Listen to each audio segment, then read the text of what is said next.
Hello learners, क्या आप जानते हैं कि जो फ़ोन आप यूज़ करते हैं वो यूएस में डिज़ाइन होता है, साउथ कोरिया में उसके पार्ट्स बनते हैं, चाइना में उसको असेंबल किया जाता है और फाइनली इंडिया में उसको सेल किया जाता है। ये सारा प्रोसेस इतना स्मूथली कैसे रन होता है? कौन है वो जो ग्लोबल ट्रेड रूल्स को बनाता है?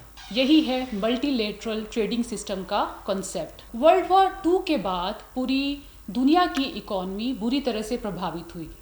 इसको रिवाइव करने के लिए, इकोनॉमिक स्टेबिलिटी लाने के लिए कुछ 33 देशों ने एक कॉन्फ्रेंस की।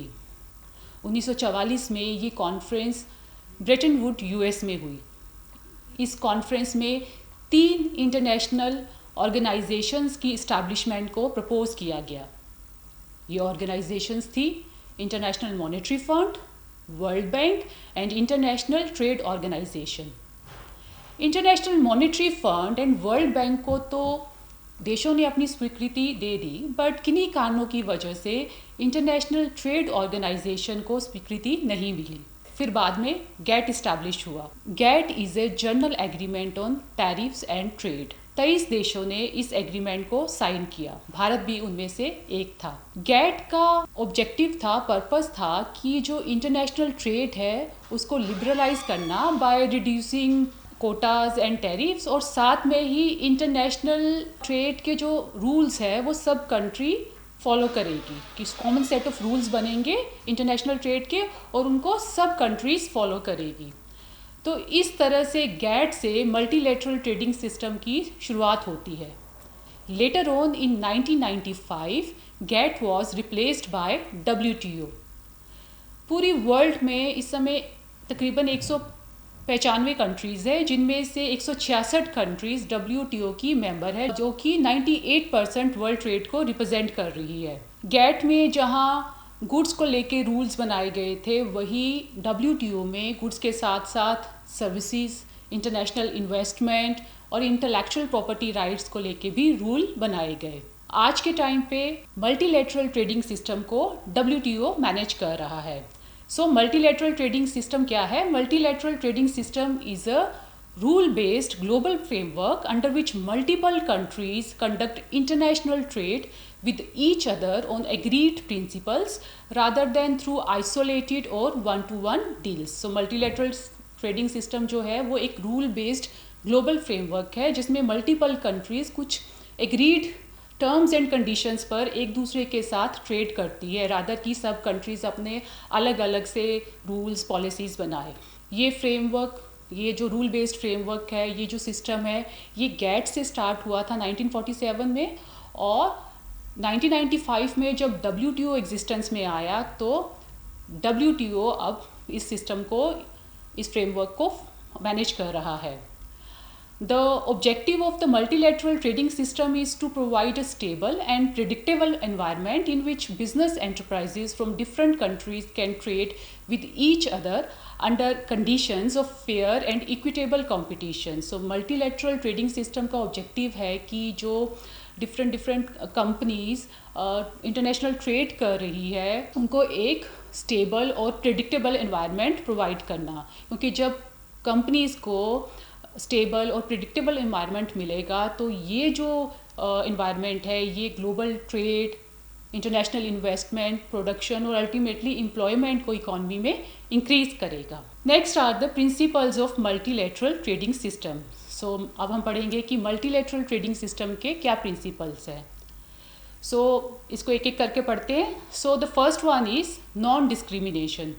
Non-discrimination means any advantage, favor or concession given by one WTO member to another must be extended to all member. इसका मतलब है कि अगर कोई एक WTO member country किसी दूसरी member country को कोई advantage दे रही है ट्रेड में, कोई favor कर रही है या कोई टैक्स या concession दे रही है, तो ये advantage, favor ये बाकी WTO member countries को भी मिलेगा।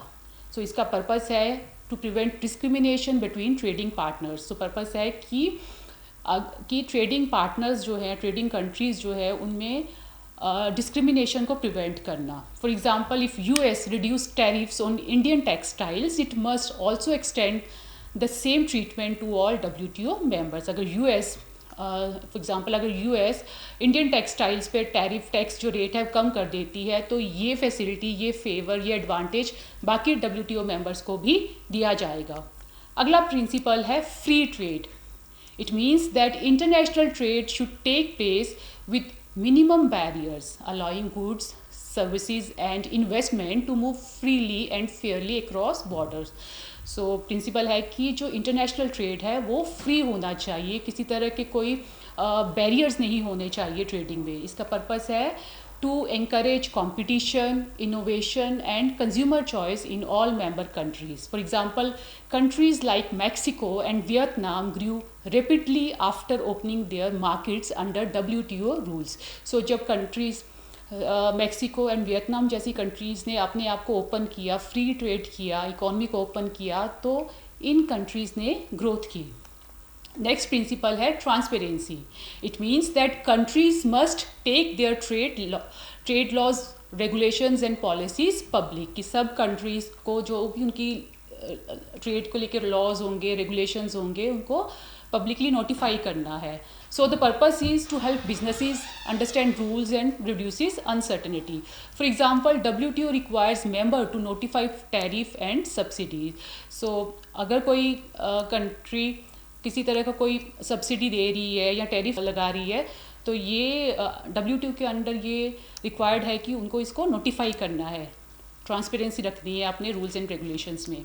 Next principle is predictability। So it means WTO members agree to maximum tariff levels, that is called bound tariffs, that cannot be raised arbitrarily।